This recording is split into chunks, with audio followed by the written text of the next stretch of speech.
स्मृति ईरानी पर अक्सर ये आरोप लगते रहते हैं कि वो बहुत एरोगेंट हैं और उनकी इसी एरोगेंस की वजह से उनका ये हाल है कि ना तो वो संसद में है, ना सरकार में है, ना ही बीजेपी ने उन्हें कोई बड़ा काम दिया है।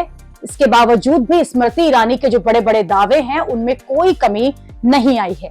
हालिया एक इंटरव्यू में स्मृति ईरानी से अमेठी को लेकर सवाल किया गया तो स्मृति ने ऐसा जवाब दिया जिसे सुनकर बहुत लोगों ने यह कहा कि स्मृति ईरानी को इतना सब कुछ गंवाना पड़ा, लेकिन फिर भी वो खुद को बदलने के लिए तैयार नहीं है। स्मृति ईरानी से इस इंटरव्यू में पूछा गया कि अगर अमेठी से राहुल गांधी खड़े होते तो क्या वो 2024 के उस चुनाव में राहुल गांधी को हरा देती। इस पर स्मृति ईरानी ने कहा बिल्कुल।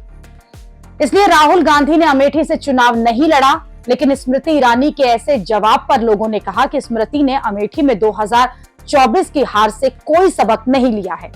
स्मृति ने दावा किया कि अगर राहुल गांधी जो हैं वो अमेठी की उस सीट से लड़ते तो वो उन्हें हरा देती, जबकि स्मृति ईरानी कांग्रेस के केएल शर्मा से 1.5 लाख से ज्यादा वोटों से अमेठी में ये चुनाव हारी थी। लोग ये कह रहे हैं कि अगर राहुल गांधी अमेठी से लड़ते तो स्मृति ईरानी को और भी जो हार है वो बड़ी होती। लेकिन स्मृति ईरानी अब चुनाव के 2 साल बाद अलग अलग दावे कर रही हैं। राहुल गांधी को वो अमेठी में 2019 में हरा चुकी हैं, तो उसी की वजह से अब ये दावा कर रही हैं कि अगर 2024 में भी राहुल गांधी जो हैं वो अमेठी से चुनाव में उतरते तो स्मृति ईरानी से हार जाते।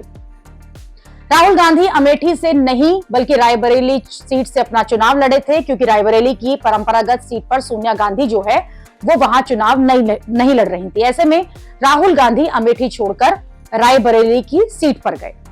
रायबरेली की सीट पर राहुल गांधी करीब 3,90,000 वोट से जीते थे, जबकि अमेठी की सीट पर केएल शर्मा ने स्मृति ईरानी को 1,67,000 वोट से हराया था। लेकिन स्मृति ईरानी को अब भी ये लगता है कि अगर अमेठी में राहुल गांधी जो है वो उनके सामने होते तो स्मृति चुनाव जीत जाती।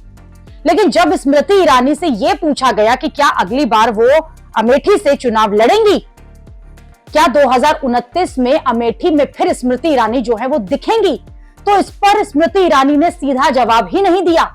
स्मृति ने कहा कि 2029 ही क्यों, वो 2026 भी लड़ सकती हैं, 2025 में भी लड़ सकती हैं, लेकिन अमेठी में चुनाव तो 2019 में होगा। ऐसे में स्मृति ने सीधा जवाब क्यों नहीं दिया।